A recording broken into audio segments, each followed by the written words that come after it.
En Israël, le mouvement des tentes a pris de l'ampleur au début de l'été et étonné le monde entier. Quoi ? L'État hébreu connaît des problèmes et des mouvements sociaux. Le pays où coule le lait et le miel n'a pas que le voisin, menacé ou impitoyable selon les points de vue toujours tranchés des territoires palestiniens.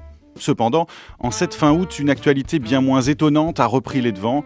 Attentat meurtrier à Eilat, tir de roquettes depuis Gaza, riposte de Tsahal, un ultra-conservateur américain en pré-campagne à Jérusalem et finalement la fin de la grève des médecins israéliens auxquels on vient de promettre une augmentation. Mais les tentes sont toujours là et les matins d'été entendent bien savoir ce qui se cache sous leur toile. Aussi ont-ils fait appel aujourd'hui au fameux cinéaste mais aussi architecte de formation Amos Gitaï. Bonjour. Bonjour. En ligne avec nous également depuis Tel Aviv, Avirama Golan, romancière et journaliste au quotidien israélien Haaretz, participera aussi à notre conversation.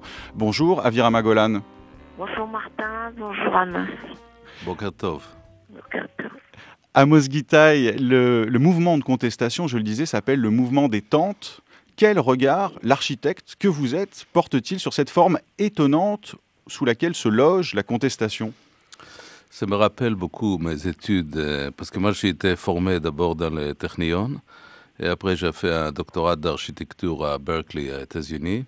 Et là on a parlé beaucoup de architecture dans laquelle les consommateurs d'architecture participent dans le design. Et je crois qu'il y a effectivement dans ce mouvement un aspect très fort qu'il veut créer d'ailleurs une forme démocratique dans laquelle les gens participent en direct. Entre parenthèses, c'est pour ça qu'ils sont demandés qu'il y a des caméras posées dans les racontes avec l'officiel, avec les ministres israéliens. C'est-à-dire qu'on ne passe pas par les politiques qu'on connaît aussi ici en France et ailleurs. Oui, les manifestations veulent une rencontre face à face avec des caméras. Avec le Premier ministre. Et bon, au début, il y avait de grandes hostilités à cette demande, mais il veut être en transparence.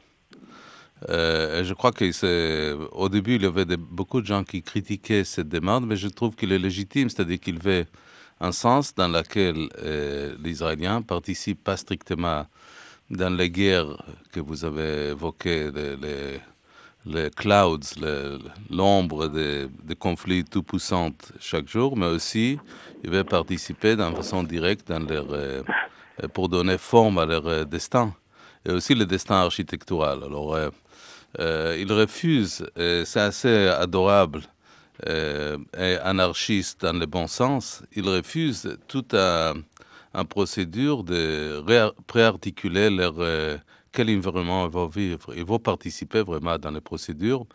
Et je crois que l'architecture, effectivement, là, on est devant ce phénomène à Israël, mais c'est un critique valable pour tout le monde.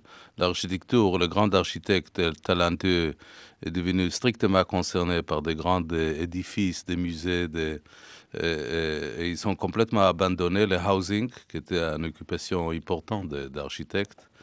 Les gens de tente, ils veulent évaluer ce rapport à l'architecture aussi. Alors il y a cette exigence de transparence, comme vous le dites, Amos Gitaï, avec ces tentes qu'on retrouve aujourd'hui à Tel Aviv, mais aussi partout dans de nombreux pays d'Europe du Sud. On pense bien sûr à la Grèce ou à l'Espagne. Il y a aussi, quand on pense à Israël, un écho de cette histoire de tente avec la religion juive. Il y a la fameuse fête des cabanes, la fête des tentes, Sukkot, qui a d'ailleurs lieu, qui va commencer, je crois que c'est au mois de septembre ou d'octobre.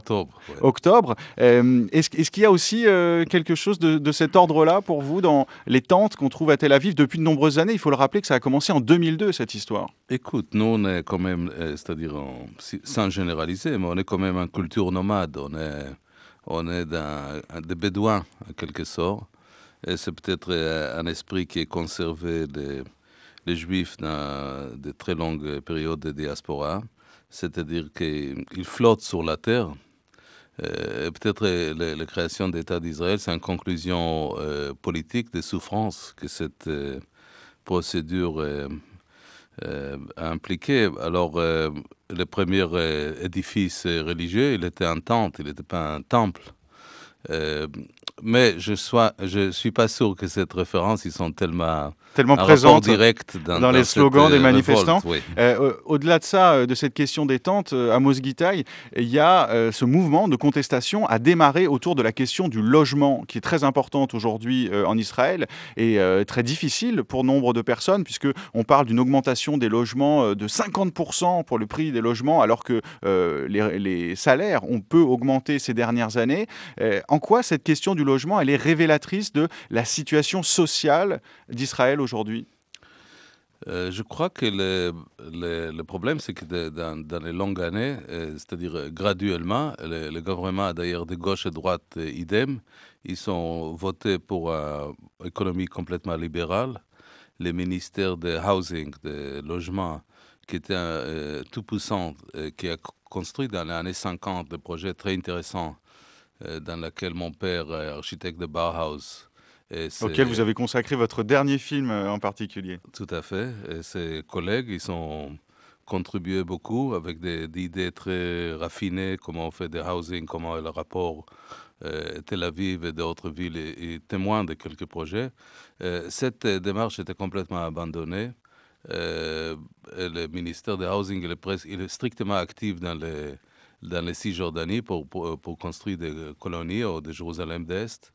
Alors, il y a un vrai absence. Et il a abandonné le logement social, ce grand projet et cette exigence depuis la fondation de l'État d'Israël jusqu'à aujourd'hui. On aurait laissé tomber le logement pour le peuple à l'intérieur des frontières de l'État? On peut presque dire ça, mais aussi il faut situer ce mouvement dans le sens plus large. C'est pour ça que je crois que notre conversation aujourd'hui à Paris, elle est valable aussi pour l'Europe. C'est-à-dire que cet abandon de logement social partout, elle présente des problèmes parce qu'effectivement l'État, elle dégage de son responsabilité vis-à-vis des classes moyennes et les gens plus pauvres. Et là, il y avait cette révolte qui est très, très touchante, très émouvante, parce que nous, les gens de... C'est-à-dire, moi, je me souviens, le plus grand révolte que je me souviens, il date déjà des gens de ma génération, après la guerre de Kippour, dans laquelle il y avait une révolte assez longue. 1973, la guerre de Kippour. Oui, assez longue et aussi assez qu'il n'y avait pas de but politique immédiat comme celui-là. C'est-à-dire qu'il y avait une sorte de cri de frustration d'une génération, et d'où l'efficacité de cette révolte. Alors, je crois que Netanyahu et ses ministres, ils ont raison de flipper un peu, parce que ce type de révolte qui n'a pas un impact immédiat sur la politique, dans le long terme, il arrive quand même de bouleverser l'ordre politique. Alors parlons justement de cette dimension politique de ce mouvement au départ qui était un mouvement social. Avec vous, Aviram Golan, donc journaliste à Haaretz, romancière, poétesse qui est en ligne avec nous depuis Tel Aviv. Ce mouvement serait donc un mouvement non seulement social mais aussi politique. C'est ce que disent de nombreuses personnes. Amos Gitaï ici présent, mais aussi il y a quelque temps dans une tribune en France, le romancier Edgar Keret qui parlait du mouvement de tous ceux qui ont peur pour leur maison dans le sens le plus profond du terme. Est-ce que vous partagez ce point de vue? Ah oui, bien sûr. Et quand on dit en Israël politique, c'est plutôt, toujours on dit gauche et droite, il s'agit toujours de Cisjordanie et des colons. Mais je pense que là, il y avait vraiment quelque chose de beaucoup plus profond. Et la première chose, c'est le changement du discours en Israël, puisque pendant des années, et puis bien sûr, surtout à partir de la première fois où Netanyahou était élu, c'était le 96, puis plus tard, quand il était le ministre d'économie à 2003 et maintenant, il y a un changement de discours pour la première fois en Israël et on passe à la pensée maintenant du néolibéralisme plutôt d'une libertanisme très très sévère, de la discours plutôt pas anti-libertaire, des droits de l'homme, de la dignité, point de vue social. Mais il y avait là, dans les rues, dans les manifestations, il y avait pour moi, ce fut pendant 3 semaines, si vous voulez, c'était l'Israël d'antan. Ça veut dire qu'il y avait une ambiance de solidarité qui manque depuis vraiment longtemps, une ambiance d'intimité entre les gens, qui ça aussi se manquait pendant longtemps, et surtout ce qui vraiment était stupéfiant, c'est que on disait rien du nœud gordique, si vous voulez, entre la Cisjordanie, l'occupation et les colons, et la situation sociale d'Israël, du petit Israël dans la ligne verte. Alors, on disait rien, mais c'était là dans l'air, c'était flottant dans l'air qu'il y a un lien. Il y a un lien entre la situation d'où la population israélienne se trouve maintenant dans le niveau social et le fait que tous les gouvernements sont, si vous voulez, on fait l'État et Providence là-bas, aux colonies. Et ça, vraiment, ce lien, c'est ça la politique qui est là. Alors, on va revenir à cette dimension, on va revenir à cette question de la solidarité et puis aussi du lien avec la politique du gouvernement Netanyahou, le gouvernement actuel en Israël, avec vous, Aviram Golan. Mais Amos Gitaï, à propos de cette question de la maison et de la peur des Israéliens à travers ce mouvement pour leur maison, je voudrais qu'on y insiste parce que c'est aussi quelque chose de très fort dans votre filmographie depuis vos débuts, votre film House, la maison, et puis les nouvelles de la maison que vous avez donnée il y a quelques années, et puis le sillon que vous creusez à la recherche de votre père, architecte. On sait aussi que dans la vie politique israélienne, il y a plusieurs partis qui font appel à ce terme de maison. Il y a par exemple le parti d'extrême droite Israël Beitenu, Israël Notre Maison. Alors, qu'est-ce qu'on peut dire de l'importance de ce signifiant maison, de ce mot maison dans la vie politique israélienne? Non, je crois que le film, il est une sorte de parabole, House, que j'ai fait il y a 30 ans. Exactement 30 ans, me semble-t-il, en 1981. Voilà. Et après, j'ai fait plusieurs... je rappelle, c'est-à-dire je vais revenir 15 ans plus tard et après 25 plus tard. Mais ce film était une sorte de parabole. C'était une house, une maison, à Jérusalem-Ouest. Et le changement de propriétaire de cette maison et aussi les composants de force d'ouvriers qui a construit cette maison, il devient une sorte de métaphore, de commentaire, de rapport entre les Israéliens et les Palestiniens. Et je crois que mon intérêt de faire le film, c'est à la fois d'écrire une sorte de parabole, parce que je crois qu'on ne peut jamais réconcilier le conflit s'il n'y a pas la reconnaissance de l'autre. La chose que je dis est valable pour les deux côtés, c'est-à-dire que s'il n'y a pas de reconnaissance des deux côtés, on ne peut jamais réconcilier le conflit. Mais alors, est-ce qu'il faut, Amos Gitaï, la reconstruire, cette maison, cette nation israélienne? Est-ce qu'il faut l'aménager? Moi, je ne veux pas... vous savez, la chose qui est vraiment adorable dans le mouvement, qu'il n'y a pas vraiment un porte-parole unique. Je ne veux pas devenir leur porte-parole parce que je crois c'est une autre génération. Et je parlais beaucoup avec eux à Tel Aviv et à Haïfa. J'ai passé beaucoup de soirées en train de discuter avec eux. Je trouve que c'est vraiment adorable. Et je trouve qu'il faut que nous, les gens on laisse ce groupe de gens de 25 ans de vivre bien leur mouvement, et d'arriver à la conclusion. Je trouve qu'il faut leur donner l'espace. Mais je trouve qu'il y a une chose très rafraîchissante, d'abord parce qu'on passe France Culture ce matin pas parler, comme vous avez dit, toujours de guerre et paix, mais aussi des questions qui se posent à la société israélienne comme société moderne. D'ailleurs, une sorte de simulation qui est valable aussi pour d'autres questions de housing. Alors à propos de housing, de logement, je vous propose d'écouter un instant un extrait d'un de vos films Amos Gitaï, qui est votre retour 25 ans après votre film House, News from Home, News from House, des nouvelles de la maison. Most of the rest, I think people are displaced or by economic forces, or by wars, or by refugees. And this country is also a composition of displaced people. So some Jews who came from East Europe, from the camps, some from North Africa, some Palestinians who were displaced by the Israelis. This is in a way, the stories that we tell in the films, and this is the news from home, the new chapter of this open human side. Alors c'est un nouveau chapitre qui s'ouvre pour cette nation constituée de déplacés de tous les horizons, comme vous le dites dans cet extrait en anglais.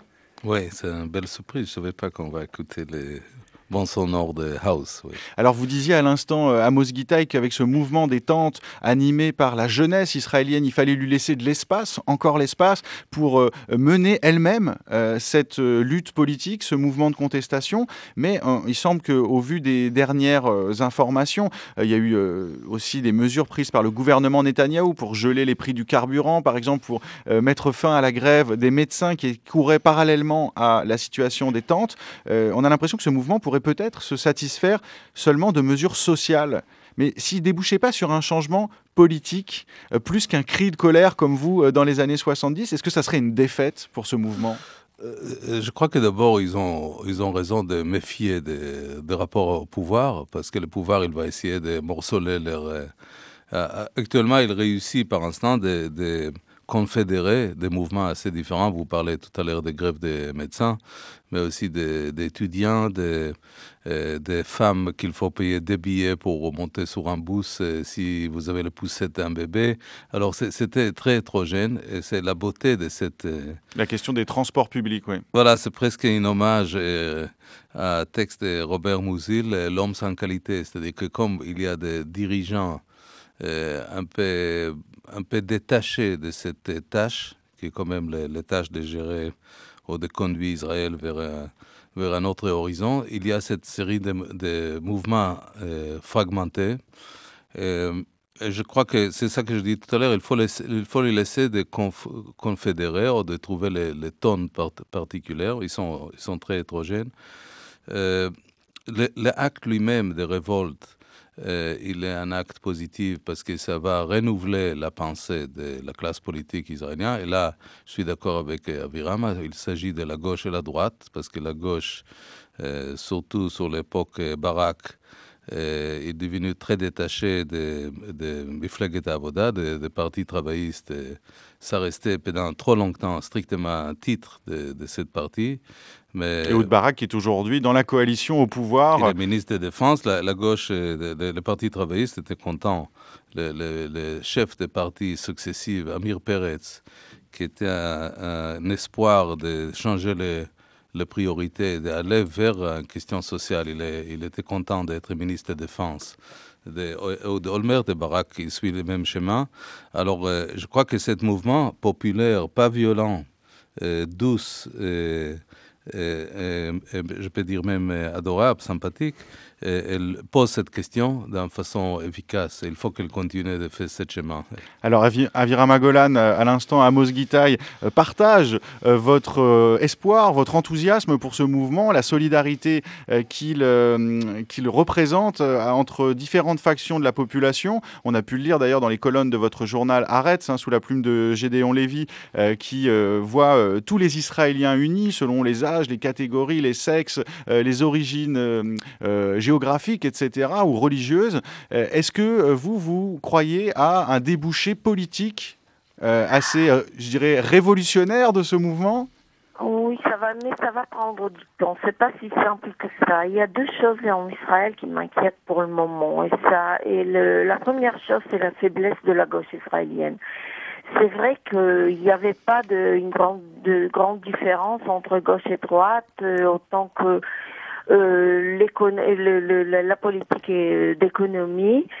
Mais depuis beaucoup de temps, vraiment trop de temps, la gauche israélienne est très très faible. Et quand je dis la gauche, c'est surtout la gauche de la paix, mais aussi le discours socialiste qui est vraiment, c'est devenu un discours de tabou.